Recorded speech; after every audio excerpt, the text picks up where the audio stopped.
नमस्कार प्यारे छात्रों, कैसे हैं आप लोग। देखिए, उम्मीद करता हूं आप लोग सभी अच्छे होंगे।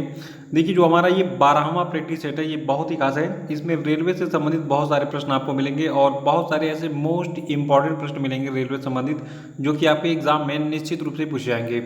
तो चलिए शुरू करते हैं इस वीडियो को। लेंगे इससे पहले बता दूं, देखिए इसके पहले टोटल 11 वीडियो अपलोड हो चुके हैं और उन 11 वीडियो को एक बार फिर से देख के आप रिवाइज करते रहिएगा, क्योंकि वो प्रश्न बहुत ही चुनिंदा हैं और मोस्ट इंपॉर्टेंट है आपकी रेलवे, एनटीपीसी और ग्रुप डी के एग्जाम के लिए। तो चलिए शुरू करते हैं इस वीडियो को।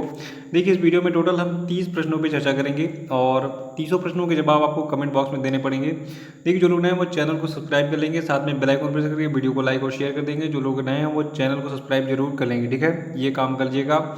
और इस वीडियो की पीडीएफ वगैरह पाने के लिए जो है आप नीचे डिस्क्रिप्शन बॉक्स में टेलीग्राम चैनल की लिंक दी गई है, वहाँ पे क्लिक करके टेलीग्राम चैनल को ज्वाइन कर सकते हैं। तो चलिए शुरू करते हैं इस वीडियो को। देखिए, पहला प्रश्न है कि किस व्यक्ति को जम्मू कश्मीर का नया मुख्य निर्वाचन अधिकारी यानी कि चीफ इलेक्टोरल ऑफिसर अपॉइंट किया गया है। इनका नाम बताइए कमेंट बॉक्स में जल्दी से। देखिए, ये व्यक्ति आपके हैं हृदय कुमार, इनको बनाया गया है जम्मू कश्मीर राज्य का नया मुख्य निर्वाचन अधिकारी और इन्होंने इस पद पर शैलेंद्र कुमार का स्थान लिया था। दूसरा है कि हाल ही में किन महिला पत्रकारों को चमेली देवी जैन पुरस्कार से सम्मानित किया गया। आंसर बताइए। देखिए, चमेली देवी जैन पुरस्कार सभी महत्वपूर्ण पुरस्कारों में से एक पुरस्कार है जो कि एग्जाम में पूछा जाता है। तो इस साल देखिए कुछ महिला पत्रकार हैं जिनके नाम मैं आपको बता देता हूँ। देखिए, पहली आपकी हैं आरफा खानम शेरवानी। तो आरफा खानम शेरवानी जो है ये द वॉरियर की वरिष्ठ संपादक हैं। और एक और महिला है रोहिणी मोहन, जो कि बेंगलुरु की एक स्वतंत्र पत्रकार हैं।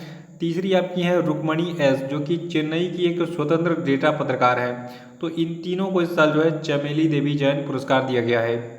देखिए, वर्ष 2019 की सर्वश्रेष्ठ महिला पत्रकार के तौर पर इन तीनों को जो है संयुक्त रूप से इस साल ये सम्मान दिया गया है। देखिए, सम्मान 2019 का है, पूरे एक साल एनालिसिस किया गया कि किनको ये पुरस्कार दिया जाए और इसका वितरण कब किया गया, 2020 में, ठीक है, कंफ्यूज नहीं होना है। आपको बता दूं, जो आपका ये चमेली देवी जैन पुरस्कार है, देखिए ये पुरस्कार 1980 में मीडिया फाउंडेशन के द्वारा एक महान स्वतंत्रता सेनानी, समुदाय सुधारक चमेली देवी जैन के नाम पर जो है स्थापित किया गया था। इसको आप नोट कर लीजिएगा और विजेताओं के नाम आप हर हालत में याद रखेंगे।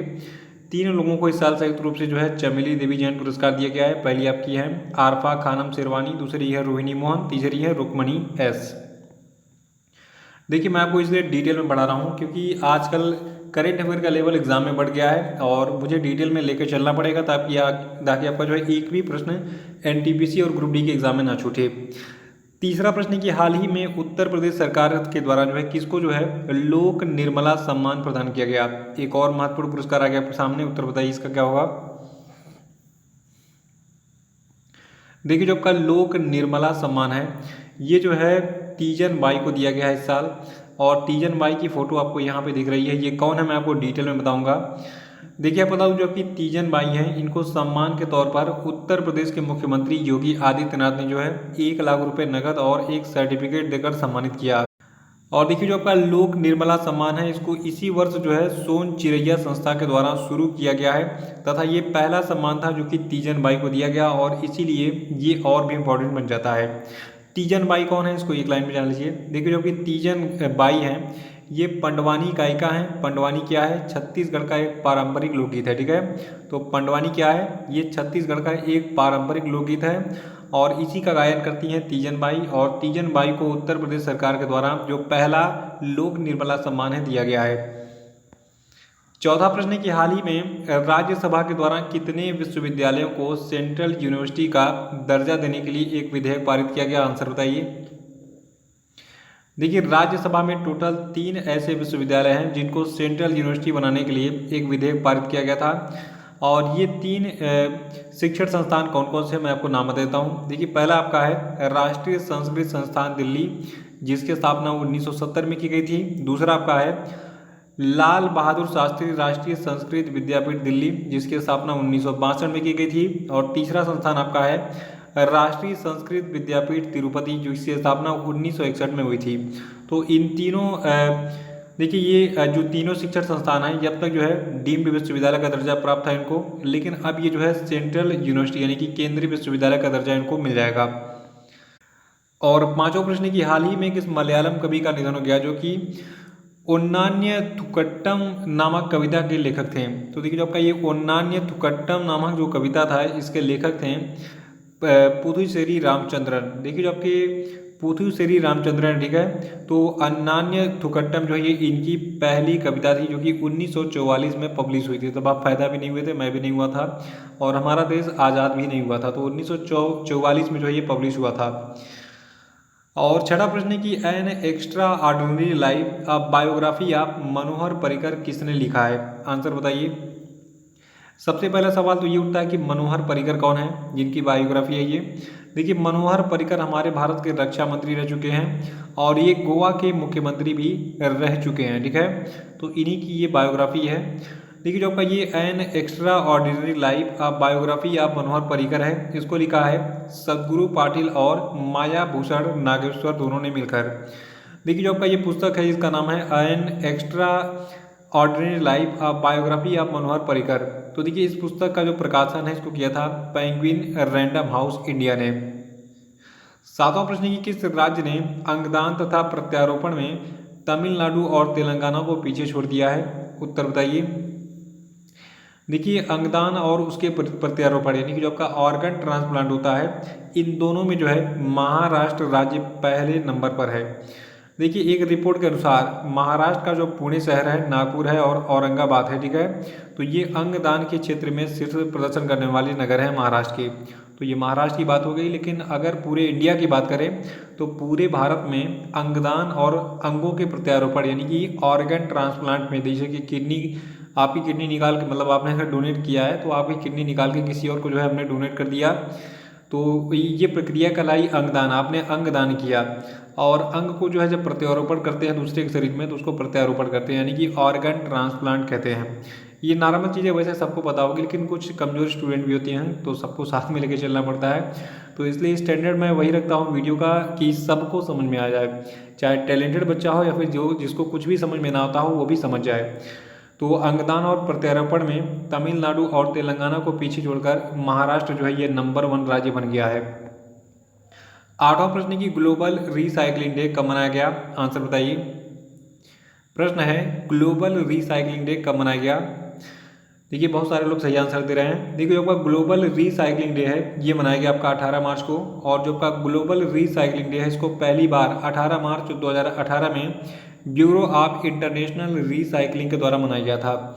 और सबसे खास बात देखिए जो आपका ये ग्लोबल रिसाइकलिंग डे 2020 है इस साल का, तो इसकी थीम रखी गई है रिसाइकलिंग हीरोज़। नवा प्रश्न की हाल ही में किस राज्य या फिर केंद्र शासित प्रदेश के द्वारा मुख्यमंत्री एडवोकेट वेलफेयर स्कीम शुरू की गई? उत्तर बताइए इसका। देखिए ये राज्य आपका दिल्ली है। दिल्ली में जो है मुख्यमंत्री एडवोकेट वेलफेयर स्कीम शुरू की गई थी। दिल्ली के मुख्यमंत्री का नाम क्या है? यहाँ पे फोटो दिख रही है इनकी, तो आंसर बताइए इनका नाम क्या है। देखिए जब का ये मुख्यमंत्री एडवोकेट वेलफेयर स्कीम है तो इस स्कीम के तहत वकीलों के वेलफेयर के लिए वकीलों को स्वास्थ्य बीमा, ई लाइब्रेरी और कोर्ट में क्रेज जैसी सुविधाएं दी जाएंगी। और यहाँ पे जो फोटो दिख रही है अरविंद केजरीवाल की है जो कि दिल्ली के मुख्यमंत्री हैं वर्तमान में। और 10वां प्रश्न की इंटरनेशनल डे ऑफ हैप्पीनेस कब मनाया गया? उत्तर बताइए। देखिए जो आपका इंटरनेशनल डे ऑफ हैप्पीनेस है ये 20 मार्च को मनाया गया। और आपको बता दूं जो 2020 का जो आपका इंटरनेशनल डे ऑफ हैप्पीनेस था तो इसकी थीम थी हैप्पीनेस फॉर ऑल टुगेदर। और जो आपका पहला इंटरनेशनल डे ऑफ हैप्पीनेस था देखिए ये साल 2013 में मनाया गया था। देखिए जितने फैक्ट मैं आपको बता रहा हूँ ये मान के चलिए कि वो फैक्ट भी एक प्रश्न बन के एग्जाम में पूछे जा सकते हैं। 11वां प्रश्न की राज्यसभा के सदस्य बनने वाले पहले पूर्व मुख्य न्यायाधीश कौन हैं? देखिए अभी हाल ही में एक चीफ जस्टिस ऑफ इंडिया थे जो कि अपने पद से जब रिटायर हुए, उनका कार्यकाल जब समाप्त हुआ तो उनको राज्यसभा का सदस्य बनाया गया था। उनका नाम क्या है बताइए जल्दी से। देखिए अयोध्या में जो राम मंदिर का फैसला हुआ था तो उस निर्णायक फैसले को उन्होंने दिया था और उनका नाम है रंजन गोगोई, ठीक है। इनकी फोटो यहाँ पे सामने दिख रही है। रंजन गोगोई ने जो है अयोध्या के राम मंदिर का फैसला किया था और 3 तलाक वाला जो मामला फंसा हुआ था उसको भी इन्होंने निपटाया था। और रंजन गोगोई जो है देखिए ये भारत के 46वें चीफ जस्टिस ऑफ इंडिया यानी कि मुख्य न्यायाधीश थे, ठीक है। और ये ऐसे पहले मुख्य न्यायाधीश बन गए हैं जिनको राज्यसभा का सदस्य बनाया गया इनके रिटायरमेंट के बाद, ठीक है। 12वां प्रश्न है कि माई एनकाउंटर्स इन पार्लियामेंट पुस्तक को किसने लिखा है? इस पुस्तक के लेखक का नाम बताइए। प्रश्न है कि माई एनकाउंटर्स इन पार्लियामेंट पुस्तक को किसने लिखा है? देखिए इस प्रश्न का सही उत्तर होगा भालचंद्र मुंगेकर। देखिए जो आपके भालचंद्र मुंगेकर हैं, भारत के ये जाने माने एक अर्थशास्त्री यानी कि इकोनॉमिस्ट हैं और ये पूर्व राज्यसभा सदस्य भी रह चुके हैं। 13वां प्रश्न की रेलवे ने किस वर्ष तक भारत के सभी ब्रॉडगेज रेल मार्गों का विद्युतीकरण करने का लक्ष्य रखा है? ये प्रश्न नहीं पता है तो समझ लीजिए आपकी पूरी तैयारी अधूरी है। तो आइए कंप्लीट कर लेते हैं इसका उत्तर जानकर। देखिए रेलवे ने जो है 2023 तक दिसंबर, वो भी दिसंबर महीने, ठीक है, तो दिसंबर 2023 तक टारगेट रखा है कि भारत के जितने भी ब्रॉड गेज रेल मार्ग है, ठीक है, तो ब्रॉड गेज रेल मार्गों का विद्युतीकरण कर दिया जाएगा। देखिए जो आपका रेलवे होता है तो इसकी पटरियाँ कितने टाइप की होती हैं, ये एग्जाम में बहुत पूछा गया है। तो देखिए रेलवे ट्रैक का जो गेज होता है, गेज क्या चीज़ होता है? दो पटरियों के भीतरी पक्षों के बीच की जो स्पष्ट न्यूनतम लंबवत दूरी होती है, इसको हम गेज कहते हैं। और इसको मैं थोड़ा सा बढ़िया से आपको बताता हूँ। देखिए आपने देखा रेल की पटरियाँ बिल्कुल ऐसे दो पैरेलल जो है पटरियाँ लगाई जाती हैं। तो ये जो पहली वाली पटरी है और दूसरी वाली पटरी, तो इनके बीच की जो स्पष्ट दूरी होती है, ठीक है, स्पष्ट न्यूनतम लंबवत दूरी, इनको हम कहते हैं रेलवे गेज। और यहाँ पे एक डायग्राम आपको दिख रहा है, इसमें 3 गेज दिख रहे हैं आपको, मीटर गेज, स्टैंडर्ड गेज और ब्रॉड गेज। तो एग्जाम में ये पूछता है कि इनके मतलब इनकी बीच की जो गैपिंग होती है वो कितनी होती है, मीटर गेज में, स्टैंडर्ड गेज में और ब्रॉड गेज में। तो आइए इस डाउट को क्लियर कर लेते हैं। और यहाँ पे 3 प्रश्न आपका तैयार होगा। देखिए ऊपर आपका जो दिख रहा है मीटर गेज, मीटर गेज में क्या होता है, जो रेल की 2 पटरियाँ होती हैं, ठीक है, तो इन दोनों पटरियों के बीच की जो स्पष्ट न्यूनतम लंबवत दूरी होती है वो आपकी होती है 1000 मिलीमीटर, ठीक है। और ये जो है 3 फीट 3/8 इंच होता है, ठीक है, और इसको आप याद रखिएगा। तो यहाँ पे मिलीमीटर में भी दिया है और यहाँ पे टोटल फीट में भी दिया है गैपिंग कितनी होती है 2 पटरियों के बीच की दूरी। और जो का स्टैंडर्ड गेज होता है, तो देखिए जो आपकी पटरियाँ होती हैं रेलवे की, तो स्टैंडर्ड गेज में जो है 2 जो पटरियाँ होती हैं, तो 2 पटरियों के पक्षों के बीच की जो स्पष्ट न्यूनतम लंबवत दूरी होती है, ये होती है 1435 मिलीमीटर और फीट में होती है 4 फीट 8.5 इंच। और जो आपका ब्रॉड गेज होता है, तो ब्रॉड गेज में 2 पटरियों के बीच की जो आपकी स्पष्ट न्यूनतम लंबवत दूरी होती है 1676 मिलीमीटर, ठीक है, और फिट में होती है 5 फीट 6 इंच। इसको आप नोट कर लीजिएगा, ये एग्जाम में पूछे जाएंगे, पूछे क्या जाएंगे, समझ लीजिए पेपर में आपको इनमें से एक प्रश्न मिल सकता है कि मीटर गेज में जो है जो आपकी जो पटरियाँ होती हैं उनके बीच की जो है स्पष्ट न्यूनतम दूरी कितनी होती है, इसको नोट कर लीजिएगा। 14वां प्रश्न की हाल ही में रक्षा मंत्रालय ने सुरक्षा बलों के लिए कितने लाइट मशीन गन की खरीद के लिए इजराइल वेपन्स इंडस्ट्रीज के साथ समझौता किया है? आंसर बताइए। देखिए जो भारत का रक्षा मंत्रालय है, इसने जो है लाइट मशीन गन, देखिए यानी कि लाइट मशीन गन जो होता है उसको शॉर्ट में हम LMG कहते हैं, तो LMG की खरीद के लिए इजराइल वेपन्स इंडस्ट्रीज के साथ जो है समझौता किया है कुल 16,469 LMG के लिए, ठीक है। और देखिए ये सौदा कुल 880 करोड़ रुपए का था। और जो लाइट मशीन गन की जो वैरायटी होगी उसका नाम है नेगेव 7.62 इंटू 51 मिलीमीटर LMG, ठीक है, इसको नोट कर लीजिएगा। और 15वां प्रश्न की हाल ही में कि सोशल मीडिया ने कोरोना वायरस से संबंधित जानकारी मुहैया कराने के लिए corona virus information hub launch किया? आंसर बताइए।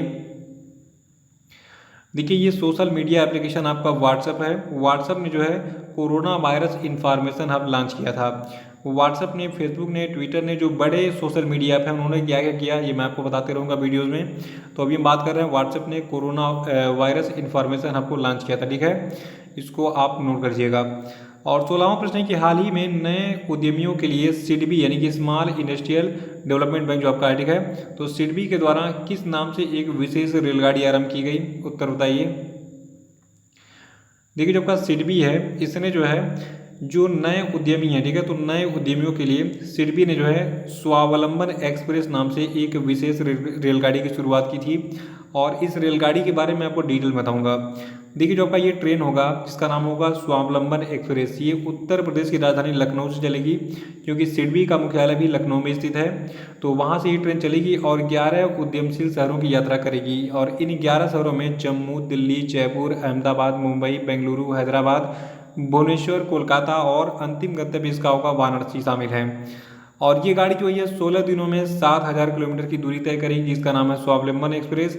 और ये स्वावलंबन एक्सप्रेस जो है ये इस दौरान 20 से अधिक कार्यशालाओं और अन्य कार्यक्रमों का जो है इसमें मतलब इस दौरान आयोजन किया जाएगा। तो इसको आप नोट कर लीजिएगा, इस ट्रेन का नाम है स्वावलंबन एक्सप्रेस। और 17वां प्रश्न है कि विश्व कविता दिवस कब मनाया जाता है, उत्तर बताइए। देखिए जो आपका विश्व कविता दिवस है ये 21 मार्च को मनाया जाता है। बहुत सारे लोग सही आंसर दे रहे हैं, तो उनके लिए मतलब देखिए आप जो है क्या कि पुराने जनवरी से लगाए जितने भी जुलाई तक के करंट अफेयर हैं, जुलाई अगस्त सितंबर अक्टूबर सितंबर तक, ठीक है, सबको रिवाइज करते रहा कीजिए और उन्हीं में से ये प्रश्न मैं बनाता हूँ और यही प्रश्न आपको एग्जाम में मिलेंगे। 18वां प्रश्न है कि इंटरनेशनल नौरोज डे कब मनाया जाता है, उत्तर बताइए। देखिए जो आपका इंटरनेशनल नौरोज डे है ये 21 मार्च को हर साल मनाया जाता है। और जो आपका ये नौरोज डे है ये ईरानी कैलेंडर के पहले महीने फारवर्दीन का पहला दिन होता है। और देखिए 9 रोज़ का मतलब क्या है, 9 रोज़ का मतलब देखिए 9 रोज़ जो है ये नव प्लस रोज से मतलब है, ठीक है। इसका रोज़ का मतलब हो गया कि दिन हो गया आपका, 9 का मतलब हो गया नया। तो जो हम नया दिन मनाते हैं न्यू ईयर वाला, ठीक है, तो वही जो है नौरोज़ के रूप में मनाया जाता है। कहाँ पे, ईरान में। और ईरानी कैलेंडर का जो पहला महीना होता है फारवर्दीन, उसका पहला दिन होता है ये नौरोज डे। 19वां प्रश्न है कि वर्ल्ड डाउन सिंड्रोम डे किस तिथि को मनाया गया, उत्तर बताइए। देखिए जो आपका डाउन सिंड्रोम होता है ये एक बीमारी होती है और इससे संबंधित जो दिन है वर्ल्ड डाउन सिंड्रोम डे ये 21 मार्च को मनाया जाता है। और वर्ल्ड डाउन सिंड्रोम डे यानी कि विश्व डाउन सिंड्रोम दिवस 2020 का विषय है वी डिसाइड। 20वां प्रश्न है कि नस्ली भेदभाव के उन्मूलन का अंतर्राष्ट्रीय दिवस किस तिथि को मनाया जाता है, उत्तर बताइए। देखिए नस्ली भेदभाव के उन्मूलन का जो अंतर्राष्ट्रीय दिवस है ये 21 मार्च को मनाया जाता है। और इस वर्ष का नस्ली भेदभाव उन्मूलन अंतर्राष्ट्रीय दिवस जो है ये international decade for people in African descent पर जो है केंद्रित है। 21वां प्रश्न की अंतर्राष्ट्रीय वन दिवस यानी कि इंटरनेशनल डे ऑफ फॉरेस्ट किस तिथि को मनाया जाता है, आंसर बताइए। देखिए जो आपका अंतर्राष्ट्रीय वन दिवस है ये भी 21 मार्च को ही मनाया जाता है। और 2020 के लिए अंतर्राष्ट्रीय वन दिवस की थीम है फॉरेस्ट एंड बायोडाइवर्सिटी यानी कि वन और जैव विविधता। 22वां प्रश्न की संयुक्त राष्ट्र के वर्ल्ड हैप्पीनेस रिपोर्ट 2020 के अनुसार दुनिया का सबसे खुशहाल देश कौन सा है। देखिए जो हैप्पीनेस रिपोर्ट होती है ये बहुत ही एग्जाम के लिए इम्पोर्टेंट होती है, चाहे आप किसी भी एग्जाम में बैठना चाहें। स्पेशली मैं यहाँ पे रेलवे की क्लास ले रहा हूँ, तो रेलवे के लिए तो ये मोस्ट इंपॉर्टेंट प्रश्न है क्योंकि पिछली बार ग्रुप डी के एग्जाम में पूछा गया था बहुत बार। देखिए जो आपका वर्ल्ड हैप्पीनेस रिपोर्ट 2020 है यानी कि विश्व खुशहाली सूचकांक 2020 है, इसमें जो है दुनिया का जो सबसे खुशहाल देश है ये आपका फिनलैंड है। देखिए फिनलैंड जो है इसमें लगातार तीसरी बार दुनिया का सबसे खुशहाल देश बना हुआ है। और जो आपका ये वर्ल्ड हैप्पीनेस रिपोर्ट है तो देखिए ये 8वीं रिपोर्ट है क्रम से, ठीक है। और ये रिपोर्ट जो है विश्व के 156 देशों पर आकलन करके तैयार की गई है। देखिए कभी कभी प्रश्न घुमा के भी लेता है कि जो 2020 का वर्ल्ड हैप्पीनेस रिपोर्ट था तो ये रिपोर्ट जो है कितने देशों पर सर्वे करके जारी की गई, तो 156 देशों पर आकलन करके ये रिपोर्ट तैयार की गई है। और जो आपका वर्ल्ड हैप्पीनेस रिपोर्ट 2020 है तो ये जो है एनवायरनमेंट्स फॉर हैप्पीनेस पर विशेषकर केंद्रित थी, जिसमें खुशहाल रहने के लिए विशेष तौर पर सामाजिक वातावरण पर जो है जोर दिया जाता था। और देखिए जो आपका ये वर्ल्ड हैप्पीनेस रिपोर्ट 2020 है तो इसमें कौन कौन से देशों की क्या रैंकिंग है मैं आपको डिटेल में देता हूँ। देखिए जो आपका वर्ल्ड हैप्पीनेस रिपोर्ट 2020 है तो इसमें पहले स्थान पर तो आपका फिनलैंड है, दूसरे स्थान पर डेनमार्क है, तीसरे स्थान पर स्विट्जरलैंड है। जो पहले के शुरू के 3 हैं इनकी रैंकिंग जरूर याद रखिएगा। और इसमें चौथे स्थान पर आइसलैंड है, 5वें स्थान पर नॉर्वे है, 6ठे स्थान पर नीदरलैंड है, 7वें पर स्वीडन है, 8वें पर न्यूजीलैंड है, 9वें पर ऑस्ट्रिया है, 10वें पर लग्जमबर्ग है। और सबसे इम्पोर्टेंट भारत जो है ये वर्ल्ड हैप्पीनेस रिपोर्ट 2020 यानी कि विश्व खुशहाली सूचकांक 2020 में 144वें स्थान पर है। फिर से सुनिए, भारत जो है ये वर्ल्ड हैप्पीनेस रिपोर्ट 2020 में 144वें स्थान पर है। तो पहले स्थान पर कौन है, 44, और भारत की रैंकिंग क्या है ये सबसे ज़्यादा इंपॉर्टेंट है। 23वां प्रश्न है कि हाल ही में प्रसिद्ध बॉक्सर रोजर मेवेदर का निधन हो गया, ये किस देश के निवासी थे। तो देखिए जो आपके रोजर मेवेदर हैं ये अमेरिका के निवासी थे, अमेरिका की एक मुक्केबाज यानी कि बॉक्सर थे ये, और अभी हाल ही में ये 5 दफे हो गए। 24वां प्रश्न है कि विश्व जल दिवस कब मनाया जाता है, उत्तर बताइए। देखिए जो आपका विश्व जल दिवस है ये 22 मार्च को मनाया जाता है। और 2020 के विश्व जल दिवस की थीम थी वाटर एंड क्लाइमेट चेंज। और 25वां प्रश्न है कि विश्व गौरैया दिवस कब मनाया जाता है, आंसर बताइए। देखिए जो आपका विश्व गौरैया दिवस है ये 20 मार्च को हर साल मनाया जाता है और जो पहला विश्व गौरैया दिवस था ये 2010 में दुनिया के विभिन्न हिस्सों में मनाया गया था। 26वां प्रश्न है कि हाल ही में किस भारतीय महान फुटबॉल खिलाड़ी का निधन हो गया जिन्होंने ओलंपिक में भारत की कप्तानी की थी, इनका नाम बताइए। देखिए ये भारतीय महान फुटबॉल खिलाड़ी आप कहते हैं पीके बनर्जी, इनका भी हाल ही में निधन हो गया जिन्होंने ओलंपिक में भारत की कप्तानी की थी फुटबॉल मैच में। 27वां प्रश्न की हाल ही में किस भारतीय पर्वतारोही का नाम लिम्का बुक ऑफ रिकॉर्ड्स में विश्व के 7 महाद्वीपों में सबसे ऊंचे ज्वालामुखी पर चढ़ाई करने वाले पहले भारतीय ग्रुप में दर्ज किया गया? आंसर बताइए, इनका नाम क्या है। देखिए इनका नाम है सत्यरूप सिद्धांत, यहाँ पे इनकी फोटो भी दिख रही है। देखिए फिर से सुनिए, देखिए एक जो है भारतीय पर्वतारोही है जिनका नाम है सत्यरूप सिद्धांत, तो इनका जो है नाम लिम्का बुक ऑफ रिकॉर्ड्स में जो है विश्व के 7 महाद्वीपों में जो सबसे ऊंचे ज्वालामुखी पर्वत हैं उन पर जो है चढ़ाई करने वाले पहले भारतीय ग्रुप में दर्ज किया गया। और ये 7 ज्वालामुखी पर्वत कौन है मैं आपको बता रहा हूँ और साथ में देश का नाम बताऊंगा और इन 7 के बारे में नोट कर लीजिएगा। यहाँ आपके 7 प्रश्न और तैयार होंगे। सबसे पहला आपका है माउंट किलिमंजारो। देखिए माउंट किलिमंजारो अफ्रीका में स्थित है और इसकी ऊंचाई है 5895 मीटर। देखिए ज्योग्राफी यानी कि भूगोल के प्रश्न भी पूछे जाते हैं रेलवे में, तो ये प्रश्न बन सकता है एग्जाम में कि माउंट किलिमंजारो किस देश में स्थित है, तो ये स्थित है आपका अफ्रीका में और इसकी ऊंचाई है 5895 मीटर। दूसरा आपका है माउंट एल्ब्रस जो कि यूरोप में स्थित है और इसकी ऊंचाई कितनी है 5642 मीटर। माउंट पीको तीसरा आपका है माउंट पीको डी ओरिजाबा, ठीक है इसका पूरा नाम है। तो माउंट पीको डी ओरिजाबा आपका उत्तरी अमेरिका महाद्वीप में स्थित है और इसकी ऊंचाई है 5636 मीटर। चौथा आपका है माउंट गिलुवे जो कि ऑस्ट्रेलिया में स्थित है और इसकी ऊंचाई है 4367 मीटर। और पांचवा आपका है माउंट सिडली जो कि अंटार्कटिका में स्थित है और इसकी ऊंचाई है 4285 मीटर। छठा आपका है माउंट ओजोस डेल सलाडो और देखिए ये आपका दक्षिणी अमेरिका महाद्वीप में स्थित है और इसकी ऊंचाई है 6893 मीटर। सातवां आपका है माउंट दमाबंद जो कि एशिया महाद्वीप में स्थित है और इसकी ऊंचाई है 5610 मीटर। इस पेज का स्क्रीनशॉट लेके जितने भी डाटा यहाँ पे दिए गए हैं सबको आराम से बिल्कुल नोट कर लीजिएगा इंसान की तरह, क्योंकि जब एग्जामिनर पूछेगा तो आपको बस ये मेरी बातें याद आएंगी कि काश मैंने नोट कर लिया होता, तो इसको नोट करके रट जाइएगा। और 28वां प्रश्न है वर्तमान में भारत जो है ये विश्व में बिजली का किस क्रम का उत्पादक देश है, ये भी आपको पता होना चाहिए। नहीं पता तो खैर जान लेते हैं। देखिए भारत जो है वर्तमान में बिजली का यानी कि इलेक्ट्रिसिटी का जो है तीसरा सबसे बड़ा उत्पादक देश है। देखिए प्रति व्यक्ति बिजली खपत के मामले में भारत 106वें स्थान पर है और वर्तमान में भारत के बिजली उत्पादन में कोयले की हिस्सेदारी सबसे ज़्यादा है, यानी कि भारत में सबसे ज़्यादा जो बिजली है ये कोयले से बनाई जाती है। और मई 2019 तक का डाटा जो है उसके अनुसार भारत में 72% बिजली कोयला आधारित बिजली संयंत्रों से उत्पन्न होती है, ठीक है, तो इसको आप नोट कर लीजिएगा। लेकिन यहाँ पे जो सबसे खास बात है कि विश्व में बिजली का भारत जो ये तीसरा सबसे बड़ा उत्पादक देश है, इसको नोट कर लीजिएगा, ठीक है। 29वां प्रश्न है Mrs Modi a great tale of expectation नामक पुस्तक किसने लिखा है, उत्तर बताइए।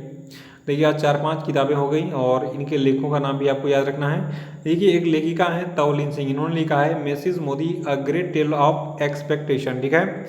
और इनकी जो पुस्तक है तवलीन सिंह की, तो इस पुस्तक में इन्होंने प्रधानमंत्री से एक बार की गई निजी मुलाकात का ब्यौरा जारी किया है कि उन्होंने क्या क्या बातें की थी।